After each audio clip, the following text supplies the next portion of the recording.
Hi, I'm Lisa Denton-Cooper, Manager of Advocacy with AARP Michigan and co-chair of the Michigan Dementia Coalition. And I want to thank you for being part of this important discussion today. And I'm actually going to skip ahead to the end of the program for just a moment to tell you what we hope that we'll leave you with today. First of all, we want to leave you with a feeling of hope.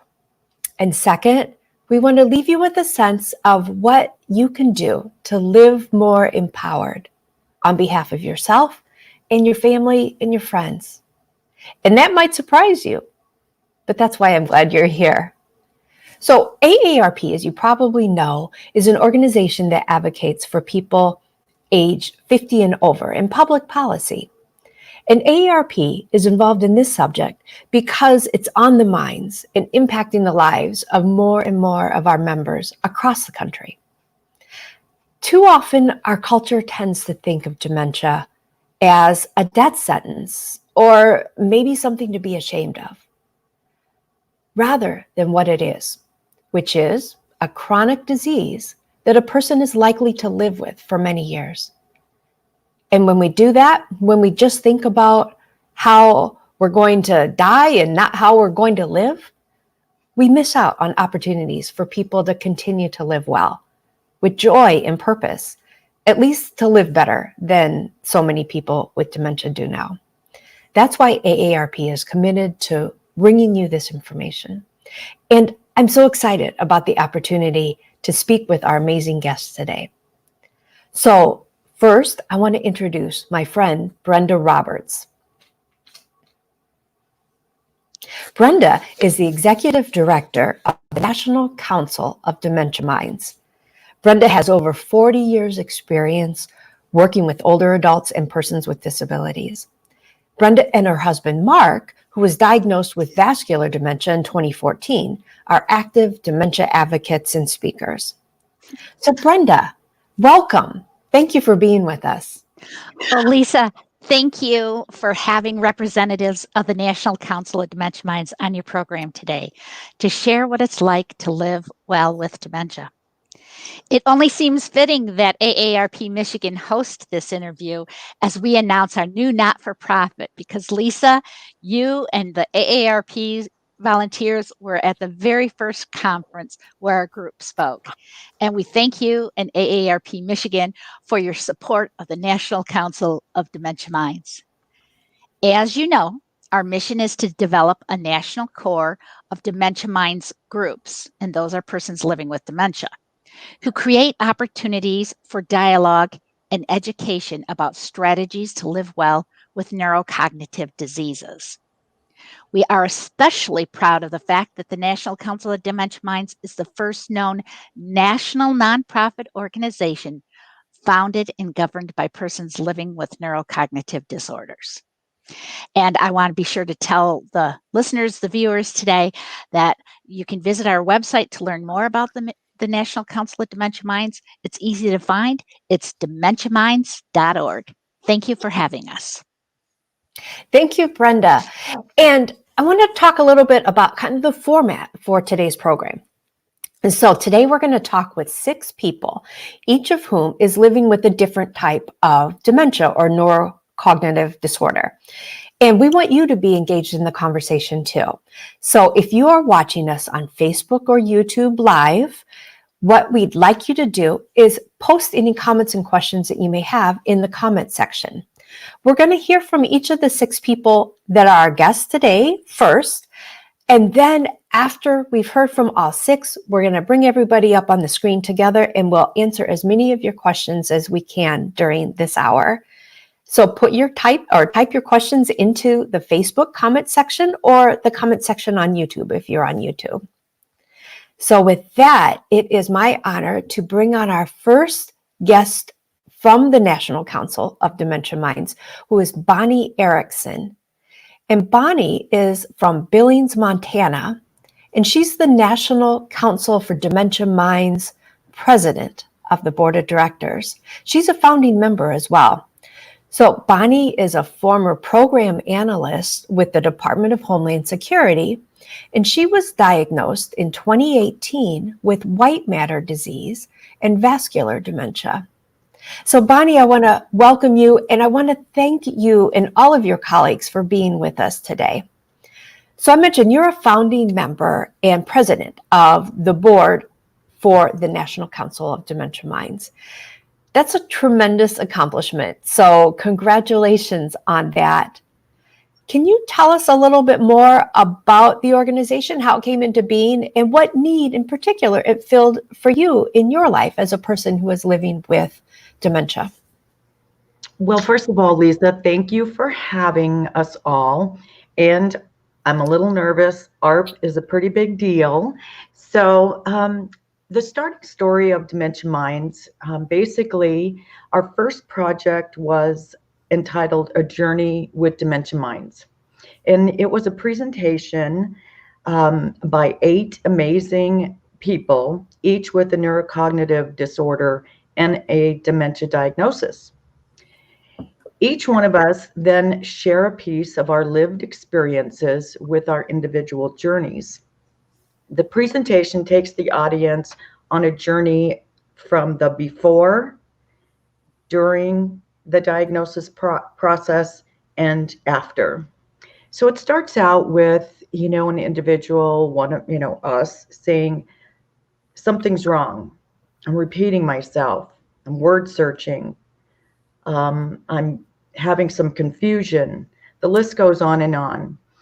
It is certainly not just a memory issue. So as so many people think that it is, it's so much more than that. So then we go into the diagnostic process in our presentation, the process or the lack thereof. For me, my diagnosis was easily detected. I had an MRI, which showed moderate white matter disease, and others have a lengthy diagnosis process. So we talk about that. And then we move into the grieving process. Once we get that diagnosis, the denial, depression, the anger, all the steps, and maybe not in that particular order, all the steps that are in relation to the grieving process. Dementia Minds, after our very first presentation, received rave reviews, which took the organization down a path of growth and further advocacy opportunities that continue today. And all of us involved are subject matter experts on lived experiences. And the National Council of Dementia Minds gives those of us with a diagnosis a voice through advocacy endeavors and by providing education and training in our communities. My personal goal is to change the stigma and the biases through sharing and educating, as well as improve the diagnosis process from go get your affairs in order to here are some resources that may help you understand your diagnosis and to help you, live well. So basically, that's kind of us in the start, and we have just grown and grown. So thank you for having us today. Thank you, Bonnie. And thank you for sharing that overview and the importance of people who are living with dementia being recognized as have expertise that we all need to know about. You are the experts because you are living with it. So we appreciate your efforts, and especially in busting stigma and all that. Thank you. Our next speaker I'm going to bring up is Monika Downer. And Monika is from Louisville, Kentucky. She's a former special education teacher, and she is living with frontotemporal dementia, better known as FTD. And Monika is an active member of the Black Dementia Minds group. So welcome, Monika. Thank you for being with us. And I understand that you are passionate about stigma busting, and in particular, busting the stigma about dementia being a condition that only affects older people. So can you tell us about that, Monika, and how it affected your ability to get a diagnosis? Yes, thank you for having me. I was seeing a neurologist I had been going to for several years for my migraines, and I was having some cognitive issues. After I was diagnosed with lupus, my cognitive issues started, and I started with my rheumatologist to see if it was lupus related, and he said no. So I went to my neurologist, and my mother has frontal temporal dementia, and I told my neurologist I was concerned that I might have it as well because I was having some cognitive problems, and he said no. He didn't think that was what was going on with me because I was too young, and the problems they were getting worse over the next couple of years that I would see him. So eventually, he did refer me to a memory and dementia center. In 2016, I was diagnosed with MCI and moderate memory loss. As time went on, I continued to tell him I felt like I really think I might have FTD, frontal temporal dementia, and he kept saying no, I'm too young, I'm too young. Because you were 49, right? Is that you were 49 When I or? was finally diagnosed, I was 49, but this is prior to that. This is some years prior to that. So eventually he referred me to a neuropsychologist, and she diagnosed me with the frontal temporal dementia. But I wanted a second opinion. I just wanted to make sure. And so I went to another neurologist, and he gave me an MRI, and it was fine. And so he did not agree with the diagnosis because he said I was too young. Mhm. And I shared with him the what was in the brochure that the neuropsychologist gave me, that the FTD is the most common diagnosis for the most common cause of dementia for people under 60. And he totally disregarded that. He said in all of his 40 years of being a neurologist, he'd only come across one true case of dementia. And so I just felt like he didn't know what he was talking about. And so I ended up going to Vanderbilt, where I was given a PET scan, and it confirmed my FTD diagnosis. So what were your signs and symptoms? Um, One of them that probably was like the most concerning for me was trouble calculating tips. I had always been really strong in math. And in fact, as a special ed teacher, I was a math co-teacher. And in a couple of years prior, well, before my cognitive problems, I was taking a class at the community college, and it was pre-cal, and my professor said I had the highest grade in the class. And now all of a sudden, I'm having trouble just calculating tips. That was one, and trouble multitasking. That was another. All of a sudden now I'm burning food, and I've always been a cook. Um, Trouble with parking in tight spaces, like if it's perpendicular. Trouble pulling in and parking between the two lines.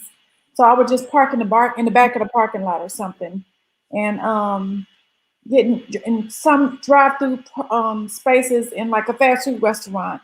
All of a sudden, all these things, and if I'm reading a long passage, I would just use a ruler to stay on the line, and that was one of the special ed accommodations that we would give to our students at school. And so now, I'm a special ed teacher, and I'm starting to feel like the student, and so I knew that something is definitely wrong. Yeah. Yeah. Well, I know that you're part of the Black Dementia Minds group, and I love that you are encouraging people of color to speak up, to come out, so to say, and claim their dementia diagnosis. Can you share with us what it's been like for you to come out about your diagnosis and for you to be an advocate? Yes. Well, as far as the Black Dementia Minds group, it feels good to be supported by a group of people that look like me. Um, that is important to me. And also, when we're on our Zoom calls, not only do we talk about what's going on in our lives, but we also work on putting together a message that we want to reach out to our community, as far as dementia goes. Um, and as far as speaking out, I have decided to do it because, um, for one, when I come in contact with people that that don't know about my diagnosis, that I know in the past, I feel like they're probably wondering why sometimes I speak different because now it has affected my speech. And so I just kind of let them know, well, this is what's going on. This is why, I'm having a speech issue. Mhm. And also, sometimes I have issue as far as recognizing people from the past. I was at a high school reunion, high school get together, and there were a couple of people I did not I did not recognize, and they knew me, and they seemed to know me well. Like one person, we were in homeroom together, so that means we were in the same class for 5 years. And I did not want them to think that I'm acting funny. I honestly just did not recognize them.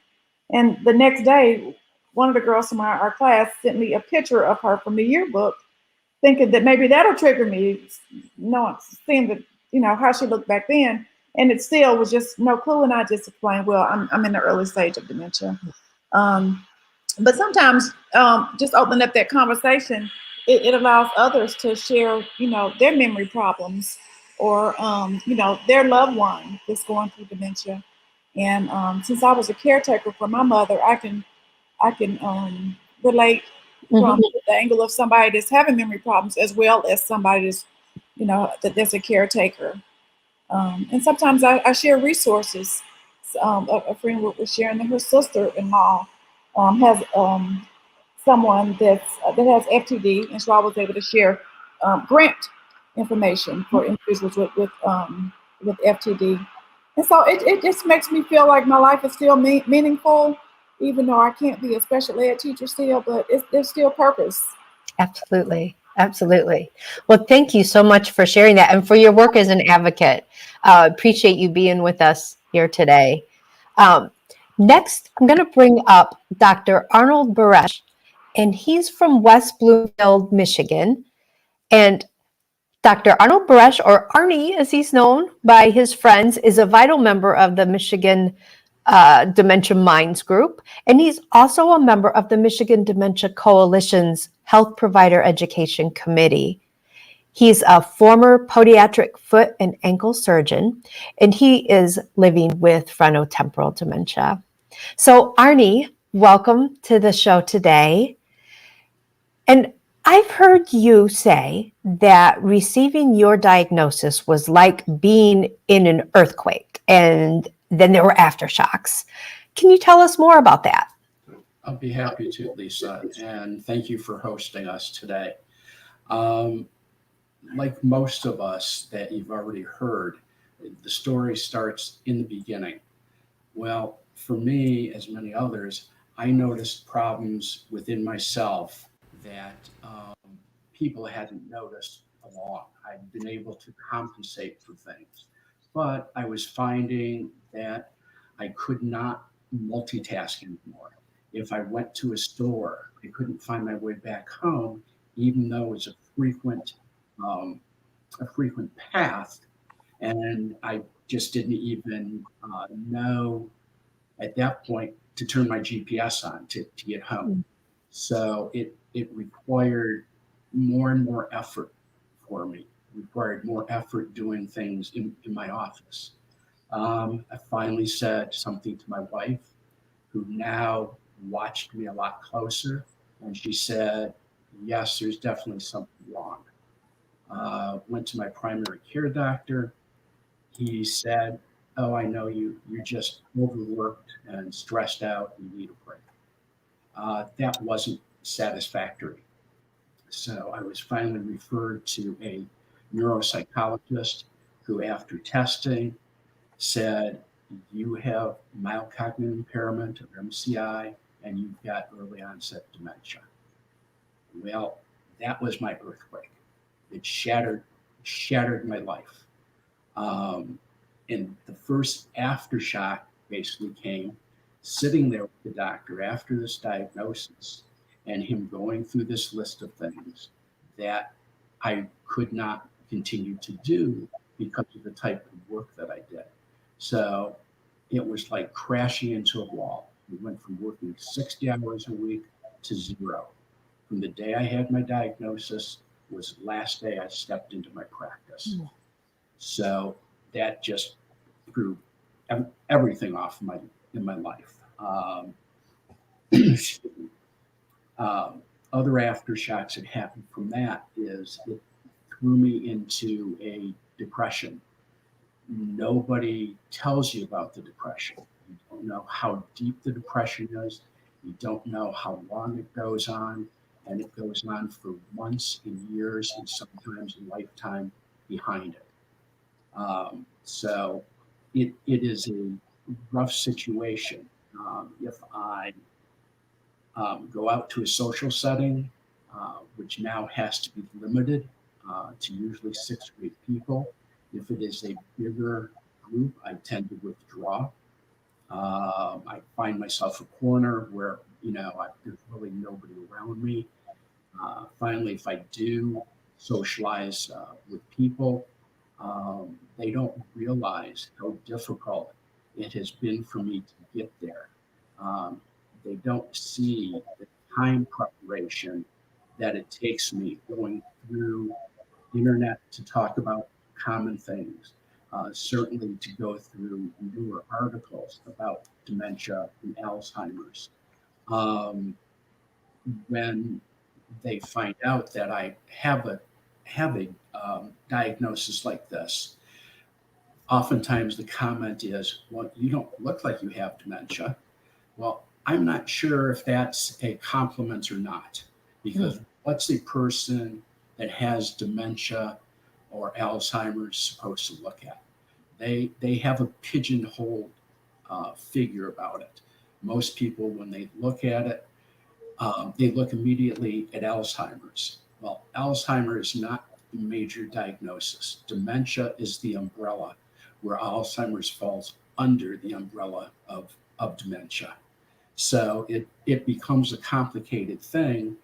And this is where National Council of Dementia Minds is doing so much to clear up the problems and recognitions that people have. The National Council has given me a pathway. It has given me people that are the same as I, that I can learn from and I can teach. So that has really been my journey of things. And that is fantastic and so important that you have been able to continue to find that meaning and purpose. The comment that you made about how people tell you don't look like you have dementia, I think is really part of the stigma that's related to living with dementia and the image that people conjure up in their minds. And we actually have some recent AARP research that has come out, and we'll put the link in the comment section for people. But it just came out from AARP and the Global Council for Brain Health that there really is a rampant amount of stigma and misinformation about dementia and neurocognitive disorders among not just the general public, but also healthcare providers. So we'll share that link with people, but I think it shows the need for the work that you're doing, for the work that we're all trying to do together to help get information out there about what it's really like. So thank you, Arnie, for all that you are doing. I'm going to next call up here Brian LeBlanc. And Brian is with us from Clearwater, Florida. And Brian's, again, a founding member of the National Council of Dementia Minds and the vice president of the board. He's a former marketing and public relations executive. And Brian was diagnosed with young onset dementia in 2014 and vascular dementia in 2019. So, Brian, your Dementia Minds friends tell me that you and Arnie are the funny guys of the group. But I know that, like Arnie, you've also experienced some lows So I was hoping that you could tell us about how you moved from what was a very difficult where you are today. Well, I think can you hear me okay? Because I'm frozen on the screen, but that's okay. Everybody can just stare at me now. I didn't catch. Could you repeat the question for me, please? Yes. So known as a really funny guy, but I know you were once in a very difficult dark place. So how did you come from there to where you are now? Well, you know, I love to laugh. I always look for the happy things that are part of what I go through on a daily basis. If you stay in what I call the fog, and don't do anything to try to get out of the fog, or don't know how to get out of the fog, it makes for a very, very long day, which could also continue until the next day. There's no rhyme or reason as far as what the brain fog will do. So I just kind of, I don't know. I don't know where I get the humor from, and I don't know if all my friends here are laughing at me or laughing with me, but I don't care. I can laugh, and it just makes me feel better. And hopefully I'll reach someone who's struggling right now. And, you know, and that helps them. So if you make something simple, it's easier to discuss, to assist, and go on from there. And hey, so I know you're married, but I've also heard that you have a couple of girlfriends. And I understand their names are Siri and Alexa, and they help you through your day. So, Brian, what is up with that? Well, first, let me say that Maureen knows about the two girlfriends, and she's very aware of why I need and how I use them. And I hope that's not met with it's not what you think. My two girlfriends are Alexa and Siri. Now, if I mention her name again a little bit louder, she'll come on and, you know, say hello. Anyway, you know, part of my Alzheimer's is forgetfulness. And, you know, Arnie touched a little bit on that as well. And I wouldn't remember to write things down because I used to have a great memory. So why would I have to write something down when I could remember everything? Well, I found out very quickly that that was not the case any longer, where if I didn't write things down, then I would, you know, miss some opportunities. Then I started carrying around a little notebook with me. And the notebook was to write the things down and then put them onto my calendar on my computer. Well, I would forget. I wouldn't forget to write them down, but I would forget to put them in on my calendar on my computer. So I still missed appointments and this, that, and the other. Now we have a double protection, if you want to put it that way.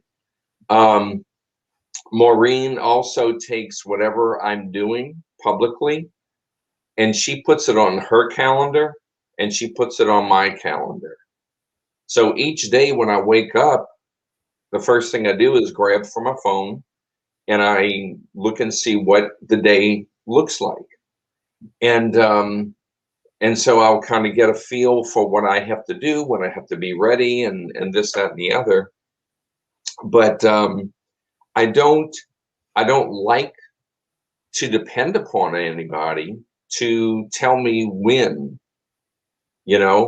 Maureen will remind me like about 3 or 4 different times and say, don't forget, you have this at 11 o'clock, or don't forget this, you have this one at 2:30.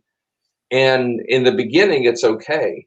But then when she gets to the 4th and 5th time, well, let's just say that, it's like, oh, I got it.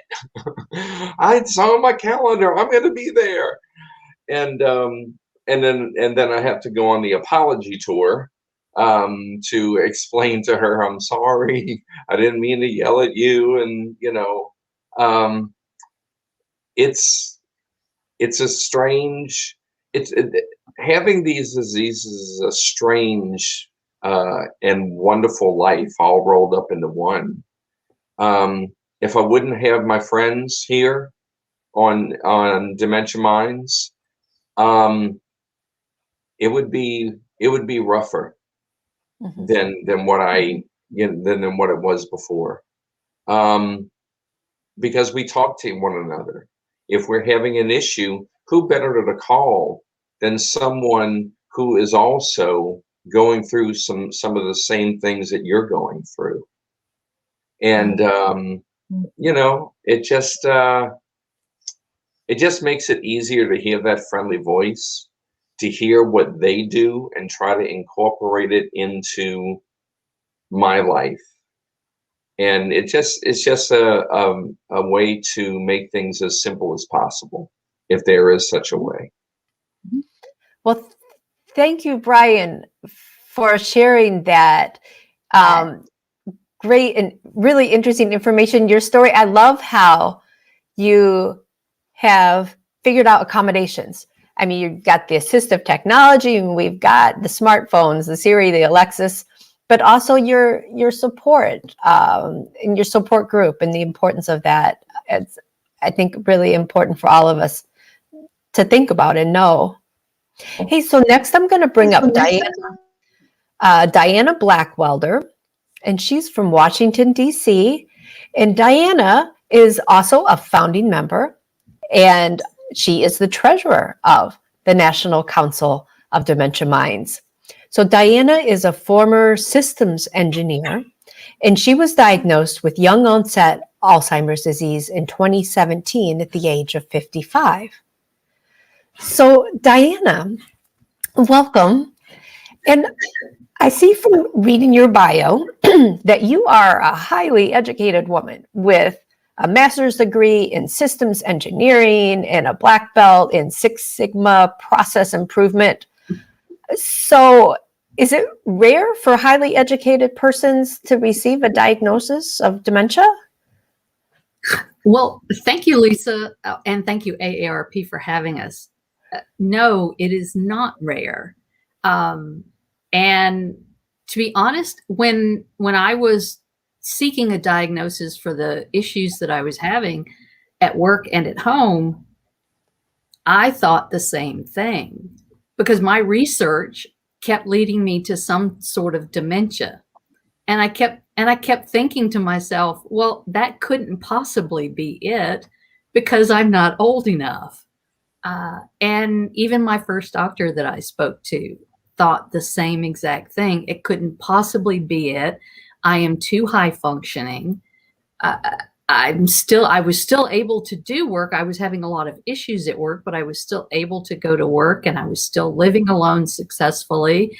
I made my way to the doctor on my own. So all of the classic things that happen to people with dementia, I wasn't exhibiting.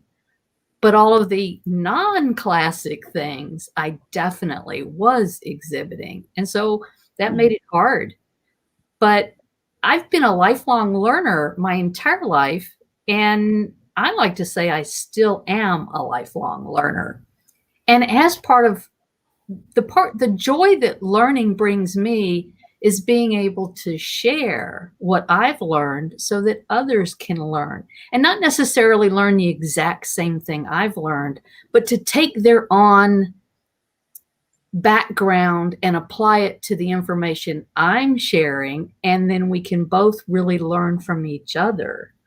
And that's what I really enjoy about working with Dementia Minds, is because we have that collaborative learning experience. And then we get to extend that into teaching our members of our community. And that feels so empowering to me, that I know the work I'm doing is going to have an impact, no matter how small.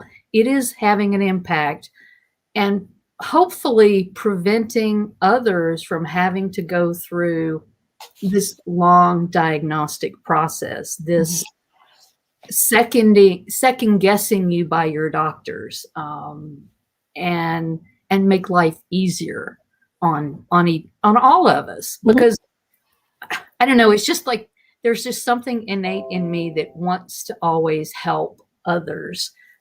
And so this gives me an opportunity, even though I can't work as an engineer anymore, it gives me an opportunity to help others. And I can still be the treasurer for the Dementia Minds organization as well. So yeah, it's definitely a pleasure to be able to still do so much of what I was doing, just in a different way. Yeah. Hey, I also understand that you live alone. So you're on your own. And I think that many of the people watching today may be thinking that a person living with dementia can't or maybe shouldn't live alone. So can you share your thoughts about that and your experiences with living on your own? Sure. Well, there's definitely pros and cons to living alone, whether or not you have dementia. It's just the pros and cons are a little bit different when you have dementia on board as well.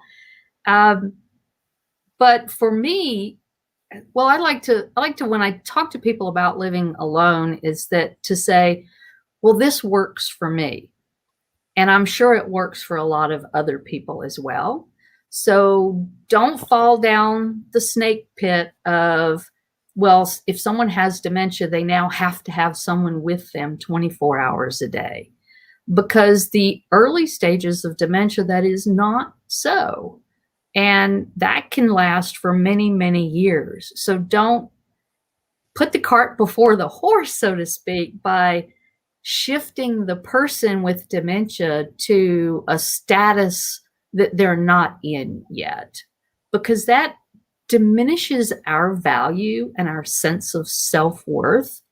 And that can't have positive effects. And in my opinion, would just help the dementia, do its little thing that it wants to do, maybe at a higher speed.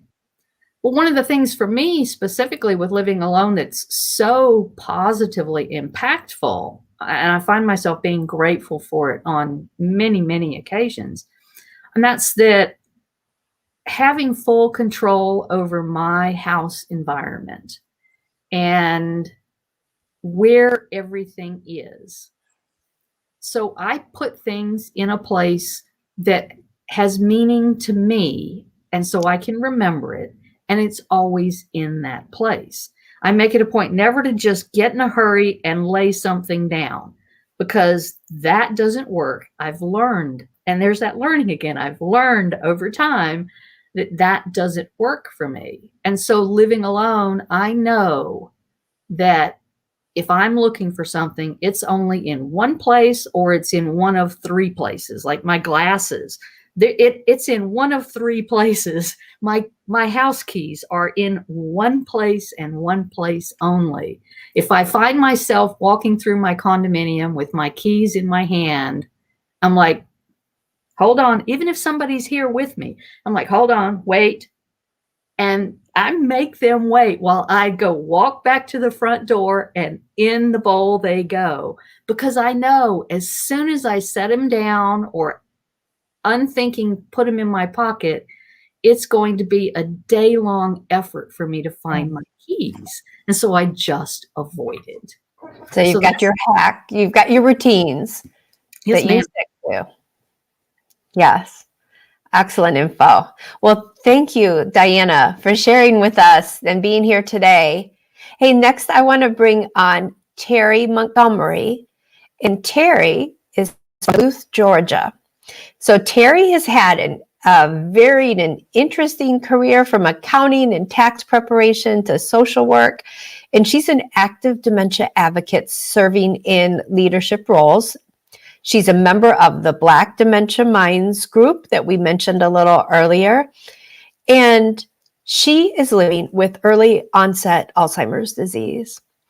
So welcome, Terry. And, I know that the Global Council on Brain Health, we have our 6 pillars of brain health that we talked about. And I know that sleep is one of those pillars. And it's incredibly important to our brain health. And I understand, Terry, that your sleep cycle, your sleep schedule is disrupted due to your Alzheimer's disease. So can you tell us about that, about your sleep schedule? Like, for example, how much sleep do you typically get in a night? And what impact does that have on you throughout the day? That's a good question. Basically, as far as a sleep schedule, I really don't have one because for the past 2 years, I've been having problems sleeping.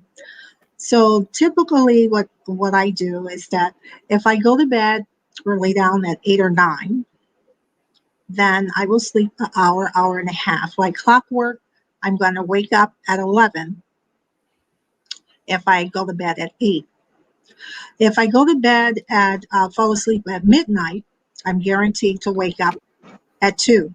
The bottom line is that my average sleep time is less than 3 hours.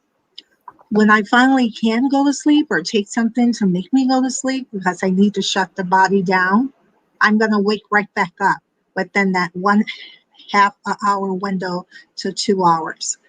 When I went to see my primary, or my neurologist that referred me to my primary, well, I was told that I was in that point of my disease that this is quite normal. And you just deal with it. There's nothing really you can do about it. Whereas I learned that, yes, you can. You can go somewhere else and get another referral or recommendation to either see a sleep specialist or to have a sleep study. So that's taken me some time, and I'm looking so forward to that appointment. But that's pretty much my schedule, is that the impact that it has on me, I have never felt as much of it as having this disease until recently. And what I mean by that is my short term is shorter. I can't remember something that someone just told me 15 minutes ago. So my window from maybe you remembering a week ago to a few days ago is down to hours. Another thing is that it affects you physically and mentally as far as your health wise, as far as attacking your immune system. So you get a little sick more than what you used to. And, I appreciate what you shared, Terry, about you were continuing to look for answers about the issues that you are having with sleep. I think that's an important message for all of us, whether we have a dementia diagnosis or not, to be always looking for, and not just accepting the answers, be looking for resources that are going to help. And also, Terry, your Dementia Minds friends have told me that you are overall just a source of light and hope and encouragement to them. So can you talk a little bit more about your mindset about living with dementia? Sure, thank you. Living with dementia, when you're first given that diagnosis, at least for me, my mindset was like, oh my God, I'm going to be dead within 5 years, 6 years the most. And it was like, so what do you do with your life? So either I had a choice to mope and think that I have a terminal illness, or either I could switch it around and say, you know what? I got a purpose. You know what? I have a life. you know what? I can still do things. So I feel that at what point when you first get that diagnosis, for people that are newly diagnosed, you're not going to lose all of your intellect overnight or within 6 months or a year. Stay busy, stay engaged, stay sociable, advocate, volunteer, share your whatever it is that you can do. Be you for as long as you can. If you fall down, you don't remember, you notice that you no longer can do things like you used to do it, so what? Don't focus on what you used to do. Focus on what you still can do right now. That's all that matters. And every day that you can get up and you can recognize your face in the mirror, you're still in the game. So it's like, don't equate or feel that, oh, I'm a misfit. No, we're not demented either. We're still capable of people that can still do things, but they have cognitive issues of memory, not cognitive issues that they're demented. And so that's something that needs to be changed too. So people don't talk to you like you're deaf. Talk to us like you normally talk to us. Some of us may need for you to slow down a bit, but just be thankful that you're still here, that you still have a personality, that when you have a bad day, so what? Excellent. I love that. I love that so much. You know, along with that, I understand that you come up with these acronyms, these inspiring acronyms that have meaning behind them. So wondering if you would share one of those with us today. Sure. One is, I think that all of us try to dabble into CBD. So I'm going to use those same letters, CBD. But when we use or try to keep CBD in our lives, and we really need to do that, that whatever we face, whatever is going on, CBD reminds us that we can't be defeated. Awesome. I love that. I love that. Terry, thank you so much for Thank you. being with us. And thank you to all of our guests for sharing your wisdom and experiences and insights. You've given us all, I think, so much to think about, so much to help open our eyes and reevaluate how we think about life with dementia. And I know that folks watching today's program are also eager to learn more and have some questions for us. So I'd like to bring all of us back on the screen. And as a reminder, if you're watching today's program live on Facebook or YouTube, you can type your questions in the comment box. We'll try to answer as many of them as possible during the program. So what I'm going to do is I'm going to read some of the questions, and then amongst us all, we'll figure out who to answer. I do want to note a couple of things here. So one thing I'll just say as a disclaimer, other than Arnie, none of us are doctors on today's program. So we can't give anybody any medical advice. This is for information, and we hope it's empowering and inspiring for you. But we can't give you medical advice. Another thing, I know that we will not get to all the questions that we have, but what we are going to try to do at the end of the hour, we'll stay on, as many of us as possible, the other speakers and myself, and we'll try to answer additional questions in the comment section right there. Type in our answers as well. But looking at some of the questions, I think I want to start with this one for the whole group, which is, what message would you share with any doctors who are listening or other healthcare providers about how you'd like to be treated when you're in their office? So I don't know who might like to take that question. I think Dianna, I see Dianna's hand, and then Arnie. So Dianna. Sure, I'll jump right in there. I think the most important thing for the medical professionals to hear is to listen and believe, because we know our bodies and we know what's normal for us. Don't make assumptions. Either way, don't assume that we have cognitive disability or issues, but don't assume that we don't either based on some criteria that doesn't make the difference, like our age or our education or our race. Yeah, thank you. Arnie. And then also I see Bonnie as well. Arnie, we might have to unmute there. Yeah, I think I got it. Dianna covered a lot of it. Listen to us. Treat us as a person, not just a patient. What happens many times is if I'm the patient with this diagnosis, the doctor will look over and talk to whoever else is with me, whether it's my spouse or a friend that's coming with me. The doctor ignores me. Treat me as a person. Excellent. And Bonnie? I just wanted to add that after the last 4 years, I've heard so many people say that during their diagnostic process, as I said earlier, they get the diagnosis and then what they hear is go live your life or go get your affairs in order. And when you hear go get your affairs in order, that instantly tosses you into, oh my gosh, I must not have much time. I've got to get all this done, that kind of a thing. So we're out here and we really want that process to, I want a brochure when I walk out with a list of resources from my doctor, like possibly a cancer patient would receive, even if it's, hey, there's a support group out here, maybe you could check that out. Anything other than, hey, go get your affairs in order.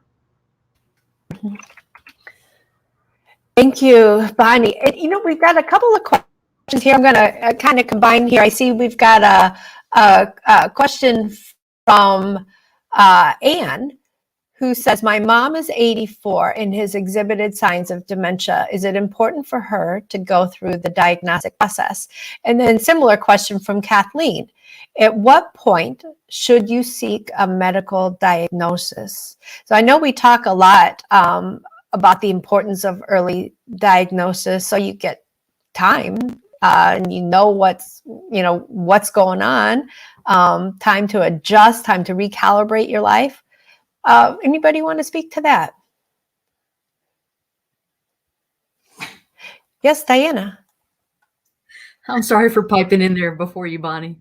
Oh gosh, now I have to remember what I was going to say. It is so important to seek a diagnosis as soon as you believe you're having problems or you believe someone else is having problems. Most importantly, because when we're having problems, we know we're having problems. We're just probably not associating it with a specific disease. And so instead at least this is my case, we're faulting ourselves for our failures. It's a harsh word as failure, but our mistakes, our missteps, and why we're doing them more and more often and why we're having difficulty doing things that used to be so easy. That it's really important to seek out that diagnosis, because if nothing else, it might be something else that's causing your cognitive difficulties that is very easily solved. Yeah, that's a great point, Dianna. I think they refer to them as dementia mimics. Some things that it could be like something with your medication or something else that's going on that might be something that you could get treated or that you can fix. It's other than dementia. Bonnie, did you want to also add to that? Well, Dianna pretty much summed it up, but there are so many different types of dementia.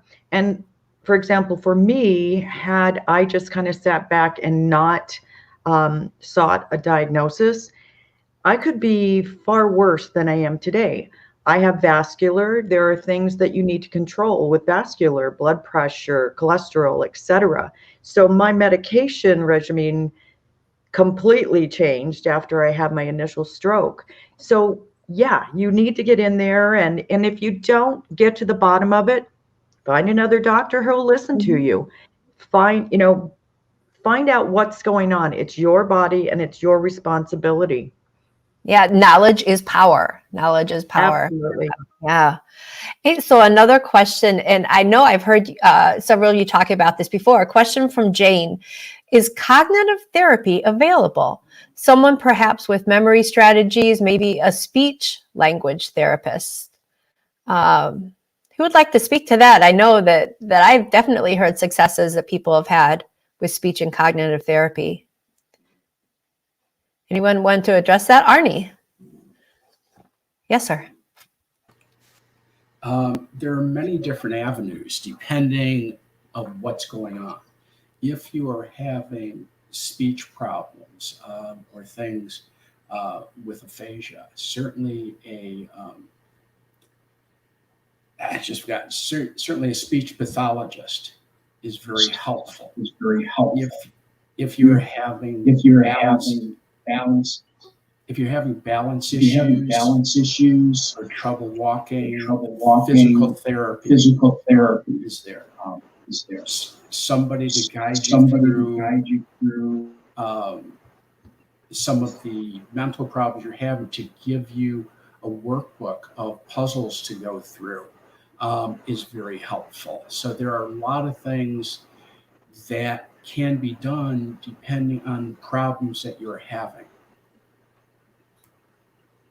Yes. And again, this is part about thinking about dementia as a chronic disease, as a condition that you live with and manage, finding therapies and things that work, tools that will work. Hey, I know we are getting close to the end of the hour. I can't believe how quickly that hour has flown by. A couple of other questions. I see Stacy was asking about this program being recorded. And yes, it is. You'll be able to come back to either the Facebook page or the YouTube page that you're on and watch the recording later. We'll also go ahead and have this program available for everybody to look at on our website for our aarp.org/MI-dementia resource page. And then you can also check out the National Council of Dementia Minds website as well as at dementiaminds.org. But as we're kind of wrapping up, I want to challenge everyone with us today. I want to challenge you to do one thing differently as a result of today's program. Think about what you can do differently in your life. And please tell us in the comment section, please type it in. What light can you help to shine a little brighter? What can you do in your own life, maybe to be healthier, to grab onto opportunity for greater meaning and purpose? I think that each of us can be a source of light for someone else. So again, I want to thank you all for being with us today, and continue if you are able, with us and the speakers, even after this program ends, keep checking back in the comment section on the Facebook and YouTube pages, and we'll continue some conversation there. Thank you again, everybody. Thank you to the National Council of Dementia Minds. Have a wonderful day, everyone.